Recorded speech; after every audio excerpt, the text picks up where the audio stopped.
Voilà, c'est un rendez-vous très, très important après 2-3 mois un peu, on va dire, difficiles suite à un accident d'avion, comme vous le savez. Il a fallu traiter l'accident, remplacer l'avion, ce qu'on a fait puisqu'on a un autre avion effectivement qui est arrivé. Le dernier, c'est celui-ci, donc qui vient compléter la flotte. On a à nouveau 3 avions. L'intérêt, c'est qu'on a maintenant 3 avions de même type. On a homogénéisé la flotte avec 3 avions Robin, qui sont les avions les plus répandus dans les aéroclubs, qui sont des avions très sûrs, très agréables, parce qu'il y a des belles verrières panoramiques. Ça fait vraiment plaisir d'avoir 3 avions dans le hangar du club ce soir. Ouvert à tous, à partir de... Il faut simplement que les pieds puissent toucher le palonnier. Donc à partir de 15 ans et en sachant que les jeunes peuvent être lâchés après tout seul en avion à 16 ans, ce qui n'est même pas le cas dans une voiture automobile. Et puis après ça va jusqu'à notre doyen doit avoir 77 ans. Tous les âges, c'est pas de 7 à 70, mais de 15 à 77 ans et plus puisque notre doyen avait 85 ans il y avait quelques années encore. On a la chance d'avoir 6 instructeurs.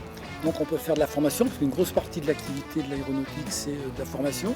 On fait à peu près 40% d'heures de formation, on est un organisme déclaré, reconnu par l'aviation civile. Et donc on a 6 instructeurs, ce qui nous permet de faire de l'instruction et de voler 7 jours sur 7. Donc tous ceux qui veulent apprendre à piloter, maintenant que la flotte est au complet, il n'y a pas de problème, on les attend avec beaucoup de plaisir. Alors comme on apprend à piloter, on a une 50aine d'heures à faire pour passer son brevet.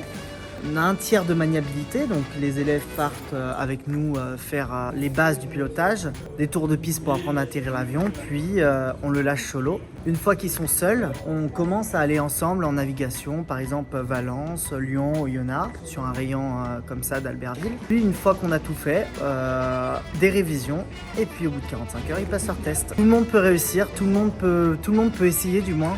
Après, je peux pas dire que tout le monde peut réussir.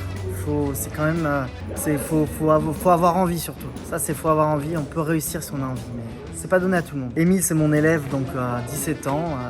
Il a volé seul son avion avant de conduire seul sa voiture. Et ouais, très bon élément, très motivé. Voilà. C'est une passion depuis petit. Pour réaliser ce rêve, je suis venu piloter ici à l'aéroclub, c'est proche de chez moi et puis c'est bien. Il y a beaucoup de choses à gérer, pas comme sur la route. Sur la route, il n'y a que 2 axes, là en vol, il y a 3 axes. Et puis il n'y a pas de bande d'arrêt d'urgence, alors faut pas se tromper. Puis il y a du monde un petit peu en l'air, il y a plus de choses à se gérer qu'en voiture, par exemple la radio ou naviguer. On n'a pas une route simple à suivre. Eh oui, c'est bien, c'est calme, on n'est pas trop embêté par le monde. Pour débuter, c'est vraiment bien. Ça se passe très bien avec mon instructeur. On se comprend bien en vol, c'est simple d'apprendre avec lui. Puis en étant assez régulier sur les jours de formation, c'est efficace. Excellent, joli vol en montagne. On a bien profité, c'était magnifique.